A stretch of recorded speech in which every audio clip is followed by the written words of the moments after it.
आजचा हा व्हिडिओ असणार आहे अळीवांबद्दल। अळीवाला इंग्लिश मध्ये गार्डन ग्रेस सीड्स, हिंदी मध्ये हलीम असं म्हणतात। अळीवाला आरोग्य तज्ञांनी सुपर फूड श्रेणीमध्ये ठेवलेला आहे। अळीवामध्ये अँटीऑक्सिडंट्स, लोह, calcium, B complex, omega 3 fatty acid, folate, fibre, vitamin C, vitamin A, vitamin E आणि प्रोटीन यासारख्या पोषक तत्वांचा मोठ्या प्रमाणात समावेश असतो।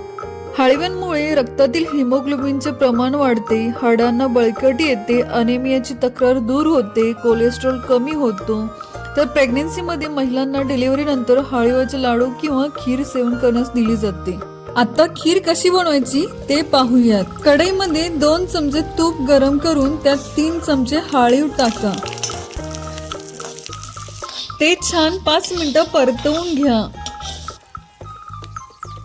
मग 2 कप दूध ऍड करा। अळीवाच्या गुठळ्या राहणार नाहीत असं छान मिक्स करून घ्या। छान उकळी आली की त्याच्यामध्ये 1 चमचा ड्रायफ्रूट पावडर टाका। अळीवाला 100 आजारांवरचं रामबाण औषध असं म्हणतात। हार्मोनल बॅलन्स व वेट लॉस साठी ही अळीव खूप फायदेशीर आहे। तसेच केसांना मजबूत करते व चेहरा चमकदार होतो। आता खिरीमध्ये 1 वाटी साखर टाका। 5 ते 6 केशर भिजवलेलं 1 वाटी दूध मिक्स करा। पाव चमचा चवीसाठी मीठ टाका। छान मस्त अशी उकळी येऊ द्या। चिमटभर जायफळ पावडर टाका। आता मनुके ऍड करा।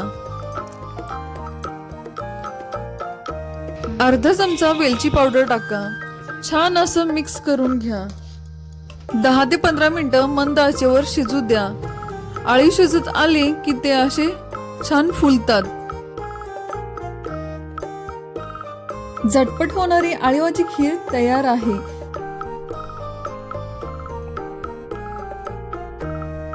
दूध, तूप आणि ड्रायफ्रुट्स असलेली ही अळीवाची खीर शरीरामध्ये लवकर शोषली जाते। त्यामुळे तुम्ही ही खीर नक्की करून पहा। मस्त गरम गरम खीर फस्त करा। व्हिडिओ कसा वाटला ते कमेंट्स करून नक्की सांगा।